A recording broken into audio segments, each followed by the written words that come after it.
अत्याचार बढ़े हैं महिलाओं के ऊपर।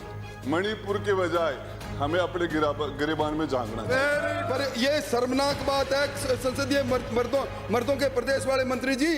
राजस्थान में 200 विधायकों के बीच हमेशा चर्चाओं में रहने वाले मंत्री राजेंद्र गुड़ा एक बार फिर चर्चाओं में हैं, लेकिन इस बार की ये चर्चा उनके लिए परेशानी का सबब बन गई और इस कारण उन्हें अपना सरकार में मंत्री पद गंवाना पड़ा। आखिर कौन से बयान ने छीनी उनकी कुर्सी, चलिए आपको दिखाते हैं। राजस्थान में मंत्री महोदय बैठे, ये छगन सिंह बोल रहे हैं, आप जाना चाहिए। सच्चाई है कि हम महिलाओं की सुरक्षा में असफल हो गए और ये राजस्थान में जिस तरीके से अत्याचार बढ़े हैं महिलाओं के ऊपर, मणिपुर के बजाय हमें अपने गिरेबान में झांकना चाहिए। 19 जुलाई 1968 को राजस्थान के पीलीबंगा हनुमानगढ़ में जन्मे गुड़ा के परिवार को भी नहीं पता था कि एक दिन उनके बेटा अपनी सुर्खियों से मंत्री पद पालेगा। यहाँ तक कि राजेंद्र गुड़ा के भाई रणवीर सिंह भी पहले राजस्थान विश्वविद्यालय में छात्र संघ के अध्यक्ष और बाद में 2003 में लोक जनशक्ति पार्टी के विधायक बने। अपने बयानों के चलते सुर्खियों में रहने वाले राजेंद्र गुड़ा ने 2008 में राजनीति में कदम रख जीत हासिल की और जीत के बाद बसपा का साथ छोड़ हाथ का दामन थामा।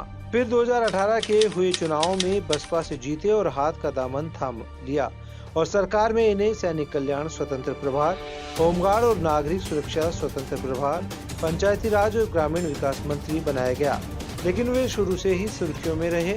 गहलोत के साथ उनकी हमेशा से ही बयानबाजी रही और उन्होंने सचिन पायलट का दामन थाम लिया। वहीं पिछले 4 सालों की अगर बात की जाए तो हमेशा वे अपने बयानों के कारण सुर्खियों में रहे और जिसका परिणाम उन्हें अपने मंत्री पद देकर चुकाना पड़ा। जब सदन में गुड़ा ने बयान दिया उसके बाद राजेंद्र गुड़ा ने क्या कहा, जानिए, आपको वो भी सुनाते हैं। अध्यक्ष महोदय, मैं पॉइंट ऑफ ऑर्डर इसलिए उठा रहा हूं कि ये सरकार आर्टिकल 164(2) के तहत कलेक्टिव रिस्पॉन्सिबिलिटी से चलती है। हमारे संविधान में लिखा है सरकार का एक मंत्री बोलता है, इसका मतलब पूरी सरकार बोल रही है। सरकार के इस मंत्री महोदय ने सरकार की कलई खोल दी। मैं उनको तो बधाई दूंगा ही दूंगा, पर यह शर्मनाक बात है संसदीय मर्दों के प्रदेश वाले मंत्री जी।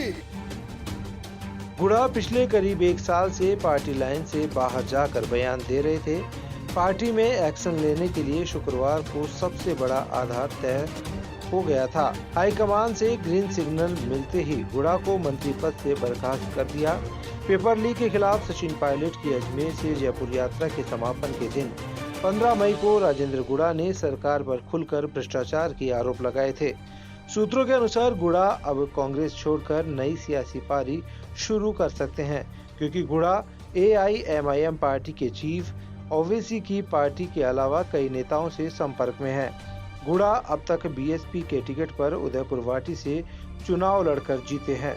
ऐसे में इस बार भी यह तय माना जा रहा है कि वे कांग्रेस से चुनाव नहीं लड़ेंगे। जयपुर से रौनक पारिक और पवन शर्मा की रिपोर्ट।